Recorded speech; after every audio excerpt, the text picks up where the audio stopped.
Keluarkan Ya, Jepang. Pak Frega ini soal berbeda Pak terkait kasus penembakan di Tangerang Selatan oknum TNI kemarin.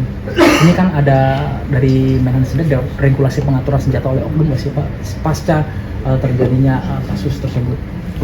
Itu kan prosesnya masih berjalan ya Mas. Tapi Ya? regulasi pengaturan penggunaan senjata Pak itu apakah ada dari Menhan sendiri kan seperti apa? Sementara saya belum monitor, tapi tentunya pasti kan kita mengikuti proses ya. Dan memang penanganan kasus TNI ini kan ada ranahnya di bawah TNI. Nanti kalau ada update nanti saya infokan. Apakah ada pembahasan secara spesifik mengenai kerjasama maritim dan apakah Indonesia melihat penting untuk bekerja sama maritim dengan Jepang, Pak? Tentunya sebagai negara kepulauan, maritim ini menjadi hal yang fundamental. Tadi sempat dibahas juga capaian-capaian Desember 2024 yang lalu itu sudah dilaksanakan Maritime Connectivity Conference. Dan itu dianggap sebagai capaian yang luar biasa, di mana Indonesia dengan Jepang memang menjadi co-host. Dan bahkan bukan hanya Jepang dan Indonesia, kita juga merangkul negara-negara ASEAN dan negara-negara Pasifik Selatan. Dan tentunya juga kerjasama tadi, satuan militer, salah satu wujud konkretnya juga dengan latihan maritim. Keluarkan Jepang. Pak Frega ini soal berbeda Pak terkait kasus penembakan di Tangerang Selatan oknum TNI kemarin.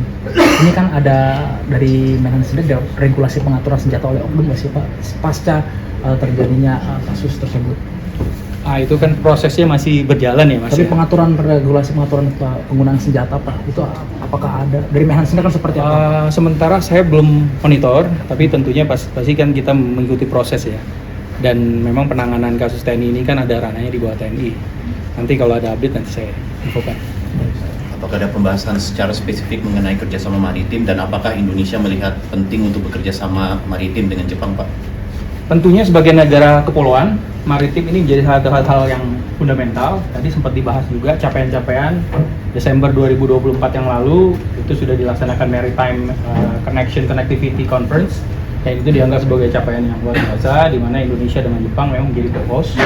Dan bahkan bukan hanya Jepang dan Indonesia, kita juga merangkul negara-negara ASEAN dan negara-negara Pasifik Selatan. Dan tentunya juga kerjasama tadi, satuan militer, salah satu wujud konkretnya juga dengan latihan maritim.